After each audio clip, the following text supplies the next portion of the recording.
नगरमध्ये एफडीआयने मोठी कारवाई केली, त्याच्यावर प्रेसही घेतली. मात्र जो गुटखा जो डीलर आहे तो गुजरातमधला आहे, त्यामुळे ही सर्व कारवाई थांबलेली आहे. असं आहे की महाराष्ट्रामध्ये काय मिळत नाहीये. गुजरात नंतर सगळ्यात जास्त ड्रग्ज मिळते ते महाराष्ट्रामध्ये मिळते. गोव्याची दारू सगळ्यात जास्त अनऑफिशियल मिळते ती महाराष्ट्रामध्ये मिळते.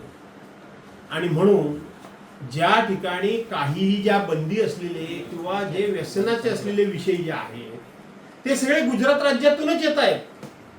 तुम्ही गेले वर्ष दीड वर्षातले सगळ्या हे काय ते चरस असतो, गांजा असतो, काय दुसरं असतं मला माहित नाही, पण जे काय हे अवैध धंदे किंवा अवैध पदार्थ जे मिळतात हे सगळे गुजरातवरूनच येत आहेत. गुजरातवरूनच येत आहेत. आणि महाराष्ट्राला मी मागे सांगितलं होतं की महाराष्ट्र हा जवळजवळ उडता पंजाब होतो की काय, अशी परिस्थिती निर्माण झालेली आहे. महाराष्ट्राच्या पोलिसांवर कोणाचाही धाक नाही. किंबहुना अशा गोष्टींच्याकडे कानाडोळा करा असं तर कुणी सांगितलेलं नाही ना. अशी संशय यावा अशी ही तुमची संभाजीनगरची काय तुम्ही या ठिकाणी जी काही घटना सांगताय, अशा महाराष्ट्रामध्ये दिवसागणिक घटना घडत आहेत. डिलिमिटेशन बिल आता प्रदेश अध्यक्षपदी झालेली नियुक्ती घटनाबाह्य असल्याची तक्रार भाऊसाहेब गोरे यांनी केलेली आहे. तर भाऊसाहेब गोरे कोण हे काय खरं तर मला माहित नाही. खरं सांगायला भाऊसाहेब गोरे कोण आहेत तर मला माहित नाही. ते एक गोरे म्हणून एक पदाधिकारी होते सोलापूरचे, पण त्यांचं नाव भाऊसाहेब गोरे नाही. मुद्दा असा आहे याच्यामध्ये, खरं तर दुसऱ्या पक्षाच्या अध्यक्षाबद्दल मी बोलणं काय होईल ते फक्त पाहणं एवढंच आपण ठरवलेलं आहे. संभाजीनगर कुठल्या तरी विरोधी पक्षाचे लोकप्रतिनिधी भेटले म्हणजे विलीनीकरण सुरू. अहो, ते पंतप्रधान जरी वागत असले ते त्यांच्या पक्षासारखे, परंतु अपेक्षा अशी असते की देशाचे पंतप्रधान, राज्याचे मुख्यमंत्री, जिल्ह्याचा जिल्हा परिषद अध्यक्ष, पंचायत समितीचा सभापती किंवा गावचा सरपंच किंवा माझ्यासारखा आमदार यांनी निवडणुकीकरता पक्ष बघायचा असतो. अन्य वेळेला जनतेची सुखदुःख बघायची असतात. आणि म्हणून नरेंद्र मोदींना पवार साहेबांचे खासदार भेटले म्हणजे विलीनीकरण सुरू झालं असा अर्थ काढण्यात मध्ये माझ्यासारख्या कार्यकर्त्याला स्वारस्य नाही. आणि त्यावर भाष्य करून मी माझा वेळ वाया घालवू इच्छित नाही. अर्थ खात्यावरून उपस्थितीत भाजप यांच्या पक्षाची ताकद कमी करत असून राष्ट्रवादीला महत्त्वाचे अर्थ खाते मिळणं कठीण असल्याचे रोहित पवार यांनी म्हटलेलं आहे. खरंच म्हणाले रोहित पवार. रोहित पवार कशाला म्हणायला पाहिजे? सूर्यप्रकाश इतकं स्वच्छ आहे. केवळ अजितदादा पवारांच्या पक्षाचं महत्व कमी करणं नाही चाललंय, एकनाथराव शिंदेच्या पक्षाचं महत्व सुद्धा कमी करायचं काम झपाट्यानं सुरू आहे. त्यामुळे अर्थ खातं हे त्या अजित पवार गट पक्ष जो आहे त्याला मिळेल अशी अजिबात सुतराम सुद्धा शक्यता नाही.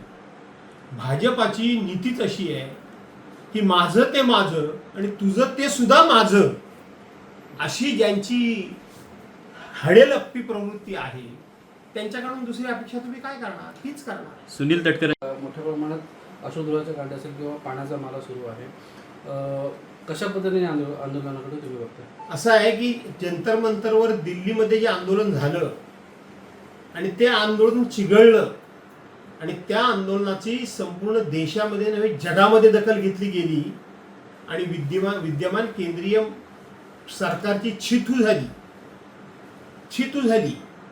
आणि म्हणून आपली गेलेली लाज झाकण्याकरता म्हणून झारखंडचं विद्यार्थ्यांचं जे आंदोलन आहे ते चिघळवण्याचा प्रकार कोण करतंय ते बघा.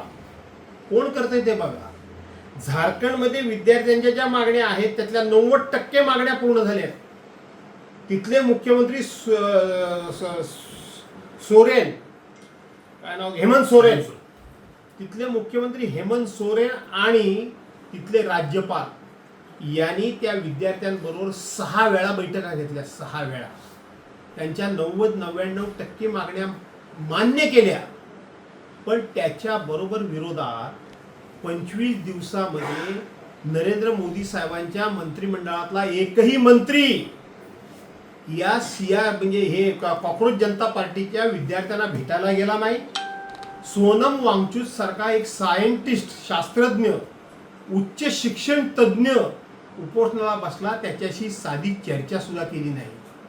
हा अहंकारामुळं यांनी हे संकट ओढवून घेतलं आणि म्हणून त्या संकटाचा कुठे ना कुठेतरी लोकांना विसर पडावा, ते त्यांनी केलेलं पाप ते डायव्हर्ट करण्याकरता म्हणून झारखंडच्या विद्यार्थ्यांचा मोर्चाचं निमित्त करून तो मोर्चा कोणतरी चिघळवण्याचा प्रयत्न करतंय.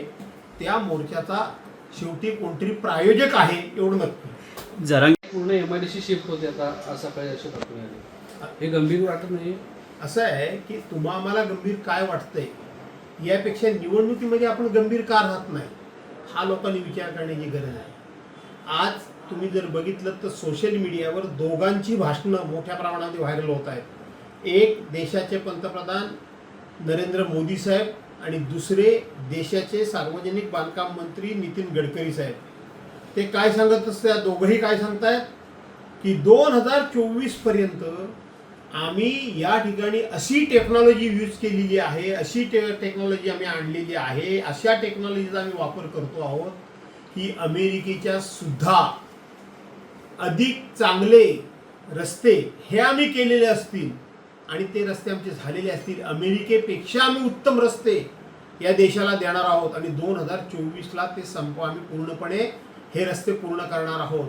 आज त्याच रस्त्यावर हजारो ठिकाणी माल वाहतूक गाड्या अडकून पडलेल्या आहेत, चिखलामध्ये फसलेले दाखवलेले आहेत. रस्त्याचे खड्डे तुम्ही मोजू शकत नाही इतके रस्त्याचे खड्डे आहेत. यांनी बांधलेले पूल धडाधड कोसळत आहेत. यांनी केलेल्या ज्या काही संरक्षण भिंती आहेत त्या धडाधड कोसळत आहेत. त्यामुळं तुम्ही म्हणता तसं की संपूर्ण राज्य नाही संपूर्ण देशामधल्याच रस्त्यांची अधोगती झालेली आहे हे आता या ठिकाणी स्पष्ट व्हायला लागलं. याला जोडून प्रश्न आहे, ठाकरेंचा जो दौरा झाला तो त्यांनी उद्धव ठाकरेंना सोबत घेऊन जर केला असता तर अधिक उत्तम झालं असतं. असं आहे की केंद्रामध्ये कुठलाही विषय निघाला की पंडित जवाहरलाल नेहरू कुठे आहेत.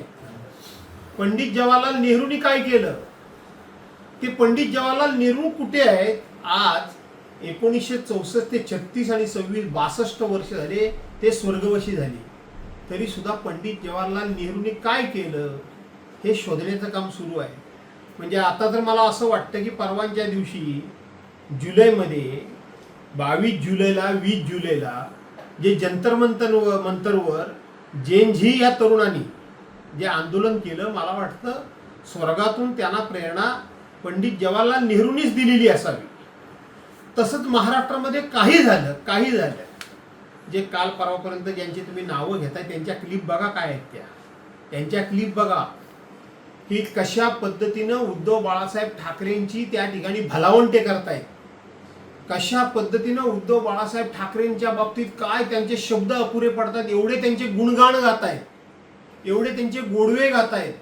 ते आज लोक काही झालं तर उद्धव बाळासाहेब ठाकरे कुठे आहेत म्हणून विचारतात.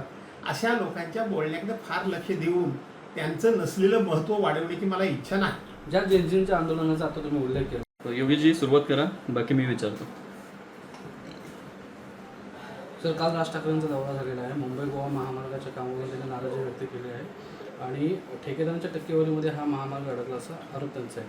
तुम्हाला काय वाटतं? असं आहे की मुळामध्ये हा महामार्ग व्हावा याकरता म्हणून ज्यांची जबाबदारी होती, ज्यांचा अधिकार आहे, ज्यांच्या मालकीचा ज्या खात्याचा हा महामार्ग आहे यांनी हा महामार्ग पूर्णत्वात जावा याकरता नक्की काही विशेष अशा प्रकारची जबाबदारी घेतली का, या महामार्गाकडे त्यांनी जातीनिशी लक्ष दिलं का, हा महामार्ग रखडू नये, वेळेत पूर्ण व्हावा म्हणून त्यांनी काही विशेष अशा पद्धतीची काही उपाययोजना केली का.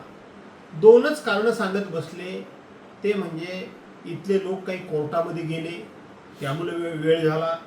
कोण कोर्टामध्ये गेलं, कुठल्या जागेकरता कोर्टामध्ये गेलं याची कधी नावं समोर आलीत का, आलेली नाही.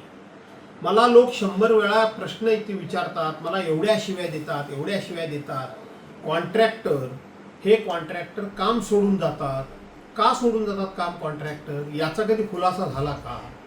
फक्त हवेत तीर चालवणं या पलीकडे हा रस्ता पूर्ण का नक्की होऊ शकला नाही याचं ठोस कारण कधीही संबंधितांनी दिलं नाही आणि ठोस उपाययोजना केली नाही. त्यामुळं हा महामार्ग रखडलेला आहे. त्यामुळं राज ठाकरेच कशाला, आम्ही देखील बोंब मारतोय. प्रत्येक अधिवेशनमध्ये या ना त्या मार्गानं या ना त्या आयुधाचा वापर करून मुंबई गोवा महामार्ग याचा आम्ही विषय कधी काढला नाही असं एक अधिवेशन कुणी पण दाखवा. एक अधिवेशन दाखवा. किती मंत्री झाले? आज 2014 पासून बांधकाम मंत्री म्हणून चंद्रकांतदादा पाटील पण झाले, रवींद्र चव्हाण पण झाले, आज शिवेंद्रराजे भोसले पण आहेत आणि 2014 पासून कायमचे नितीन गडकरी केंद्रीय बांधकाम मंत्री आहेत. सरकार त्यांचं तिथेही आहे इथेही आहे. आणि म्हणून हा रस्ता जाणीवपूर्वक रखडवण्यात आलेला आहे, ही वस्तुस्थिती खरी आहे.